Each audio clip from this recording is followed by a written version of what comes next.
No worries. It's so weird. I have never seen that that problem before. So No, it happened. It happened the other day. I don't know whether they're updating their servers and everything's going wrong as usual. Um, so so anyway, Liam, thank you for taking time to be interviewed this evening. It was very good of you. no worries. My pleasure. Um, Before we kick off, a very clever name for the band. Yeah. Thank you. Yeah, and you know, it's the term is defined as the ability to focus on infinity, and I thought that is such a clever play on words. Yeah, really. Was that a But go on? Sorry, I interrupted you. yeah, yeah. It was quite ironic because back then, like two-thirds of the band had glasses. Was it a name that sort of came to you very early on? Because I mean, you were schoolmates, weren't you? You were school friends, Yeah. At first, the band that I joined was called Grayscale. right? Uh, that was the high school band formed in 2011, and I joined them in 2016. But we realized that, well, that isn't the best names, and there are other bands having that name, so we need something of our own. And then we just Oxford Dictionary, look, see, can we find any cool words? And like, oh, Emetropia, perfect focus in infinity. But yeah, that's really cool. But we should delete one of the M's because two M's doesn't look good.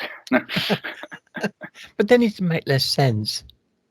Yeah, I'm sure people will forgive an M yeah, when they see the play on words. Um, as I say, you guys sort of formed and when you were just kids, really, in Sweden. yeah. Did you always was that something you always wanted to be? I always want to be in a band. I want to be a musician. Well, at least I, for sure, have. I began to play like the clarinet when I was like 6 years old. Went in tiny first grade, and guitar in third grade when I was like 9, and had my first band in high school when I was 14. Began to write songs around 12, 13. So I've always wanted to do the music thing. Uh, uh, and it came a bit later for the other guys, at least some of them. I know Ulle, the lead guitarist, began to play guitar in high school when it was around 14, 15. And Oscar did it at secondary school, I think, when it was 16, 17, began with the drums. So I can only truly say I've been wanting to do it my whole life. And there's nothing wrong with that with the life as a musician. You never get earn much money, but it's great fun. It's great fun. Um, your debut EP, Procession of the Kings. Tell us a bit about that because you've reworked them for the new album, haven't you? So, um, how differently did they sound compared to how they do now? Well, the Procession of the Kings was like, well, we had been writing an album and doing our own songs, and we felt like, well, it is time to get in the studio and get some work done. Like, it's difficult to get shows if you don't have any kind of music out there. Absolutely. Um, but we were a bit young, unexperienced, and just doing our best. So, but we went on with it. We tried this. This is the best we can do now. 2017. We did 4 songs. Today they might more sound like glorified demo versions, but that was where we were at back then. Uh, and as time went on, we felt like this is not the true representation of what we Mhm. want the songs to sound like. And we knew that the EP was not the whole album. Yeah. So when we wanted to record Equinox, we said, let's give these songs a new shot. What have we learned since the last time? How can we do it better and the way we want it to sound like? At least get closer to the thing we have in our minds. Uh, And to answer your question, the reimagined versions, they sound a bit more mature, a bit full, more richness, and more thoughtful, not that raw, youngish Yeah, version. yeah. Some might prefer that, but we're inclined to say that the reimagined versions are the true versions. That's what you heard in there. It's Yeah, always difficult to translate what you've got going on in here. And really. yeah, and then sort of saying that this is what I'm hearing. But you sound a lot happier with how it sounds now. Yeah, we're super satisfied with the production of Equinox. You know, we spent a lot of hours, just years, thinking, okay, what did we do wrong and what can we do better, and now just give it 110% to make it better. Can we sound like the other artists in the genre, the professional ones, the big spenders, like. Yeah, And I think, given our budget, like a super small independent band, we you, definitely made you it have there. indeed. I've heard the album, and close your eyes, and it could easily be a Nightwish album. You have the complexity, you have the highs and lows, you have the contrasting different styles as they keep interweaving into each other, and above all, you have musical space. It's too tempting when you do sort of very technical music, like you said, very symphonic based. It's too easy to say, let's layer some more synths on, and let's layer some more choral sequences on, and then it starts to get that busy that you lose the Yeah, meaning of the songs. yeah, even with Equinox, we reflect and we think that there are parts where the complexity of the orchestra could be a bit toned down to just give more room for the guitars, perhaps, or something. But I mean, it's a never-ending process. Absolutely, absolutely. Um, Talking of being symphonic, there are the symphonic versions of the songs as well, aren't there? So are those more leaning towards your classical training, as it were, that you want to hear like a full orchestration of those songs? Yeah, I mean, the symphonic versions are actually the orchestra that you can hear in the regular version of Equinox, but in the regular version, there's all these guitars and drums, and so you can't hear everything. And as the orchestrator, when I had done the whole, I think it took like 180 hours to complete my part of the album for recordings. And when I heard it, I felt like, well, this is like a full symphony Mm, with just nine different acts or pieces. Um, and I felt like there are probably those who want to dig into the work I've spent hours on to hear the very absolutely. few details. So when they return to the original version, they can be, yeah, now I can hear that thing that I have never heard before, and come back and get more, yeah, a richer experience. Would that be something you'd love to do, to to play live with a full orchestra? And I know it's sort of looking a lot down the road, and it's a big ask, but would that be something that you'd really love to do?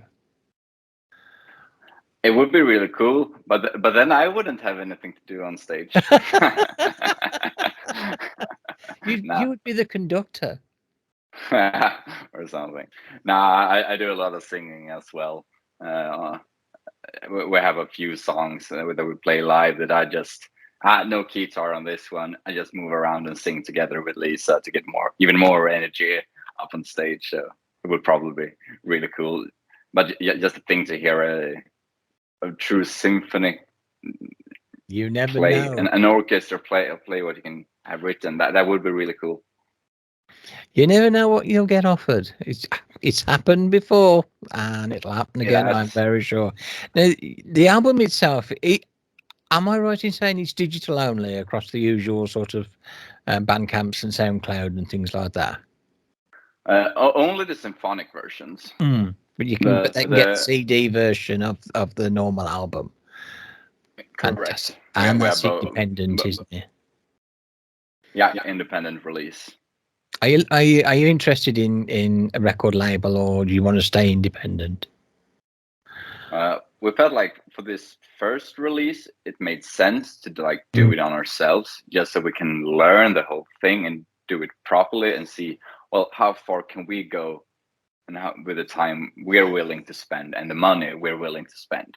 And now, like we're really satisfied with the release. We got a lot of So media you should coverage. be. Managed to get a place as a supporting act for Visions of Atlantis. Like, yeah, and we get a headliner festival show as well this summer. So, okay, if this is what we can do with our when we're independent, imagine then you can go to a record label, a serious one, and say, well, this is what we do when we're on our own. Together with you, we think we can do greater things. Absolutely. Yeah. So the next So album, you could see it on Napalm. Who knows? I mean, I'm very sure some record labels are going to be after you for to sign you up, because I think it's a fantastic album. thank you. I'd like to talk to you now about the sort of influences. I Yeah. mean, there are the obvious sort of influences. There are some very classical influences there, which probably comes from your own musical education. Um, what other musical influences do you think you've called upon while doing the album? Well, personally, uh, a lot of the album was written in 2016-18, basically. So who were I back then? Yeah. Back then, I listened to a ton of Epica. Mm. So of course that was one of the musical influences, but I also think Gloryhammer had great symphonic parts as well in their songs. That probably explains a bit more of the power metal esque Absolutely, it does. Yeah. vibes on the album. The Old Gods, I think, is a more Stratovarius kind of song for the first half. Then it goes on a detour. But that's me. I come from the more power symphonic metal, and then we have the other guys in the band. Like we cover almost everything in metal. Lisa, she's into black metal and gothic stuff. Ulle, he's super prog nerd. Oscar, he's a bit prog, but even more like true melodic death metal. And then we had Jonathan, who's just classic rock. He'd want his Guns N' Roses, Mötley Crüe, kind of stuff. It's a great Uh, combination. and I think all those kind of details can be heard in how Oscar, how he does performs his drums, what kind of fills he does, and the nuances Ulle has to his solos, and the lyrical inspiration and performances of Lisa as well. I reckon. Yeah, you can hear those things. How about um the sort of influences when it comes to lyrics and the kind of soundscapes? Are you guys very into sort of fantasy and all that kind of um the realms of the unknown sort of thing, and magical realms? I mean, it is a cool thing, and we basically the first lyric was written by our old vocalist, the grayscale vocalist Elias for Lord of the Blizzards, and that Mm. was like a fantasy Yeah. lyrics.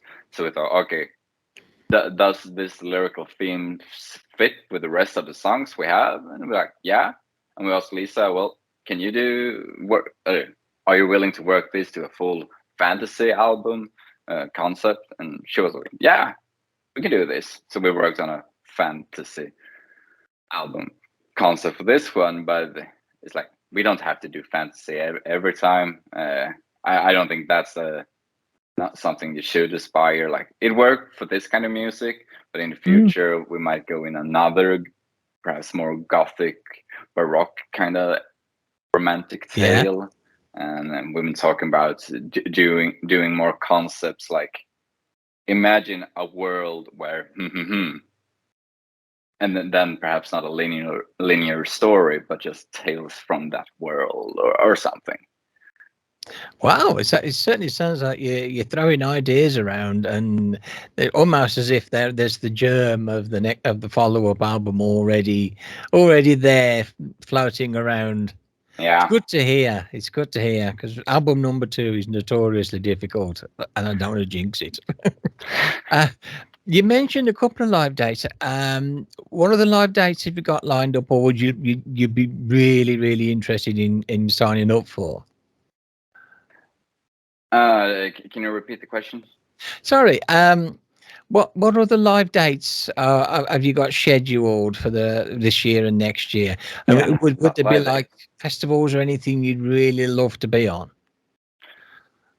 Like every musician, we will want to go to Wacken and Oh yeah, Grasspop yeah. and Alcazar. And in Sweden, we think it would be really cool to do Sabaton open air, Mhm. but because they come, that's only an hour from my hometown or birth town, and Sweden Rock as well. Like all those big festivals would be really cool to do someday, you know.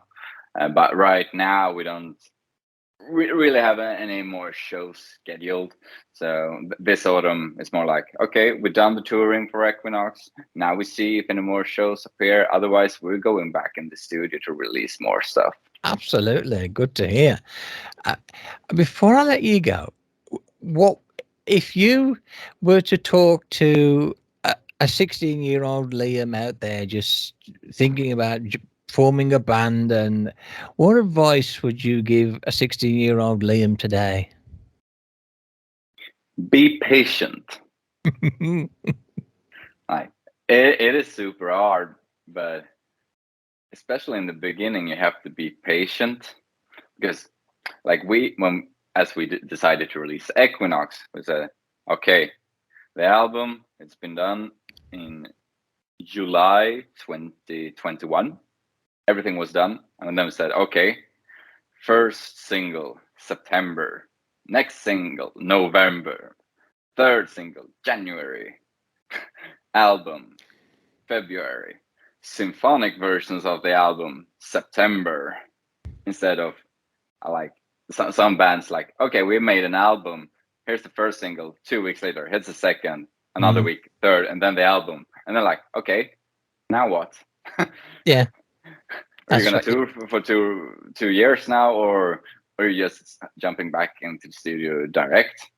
And but the problem is you're so eager to just let people Yeah. hear the thing you have created, and but to give patience, and even when you have like written your first song or anything, listen to it, record it, listen to it, like the demo versions for months. Like I used to say, you need to cook it in the oven Mm, long and well, because if it's undercooked, you will hear it. Uh, and I think that is a problem for a lot of bands, even the mid B tier bands, like mm, up and coming. They will like release perhaps 3 albums the last 4 years, and I can start to hear a burnout.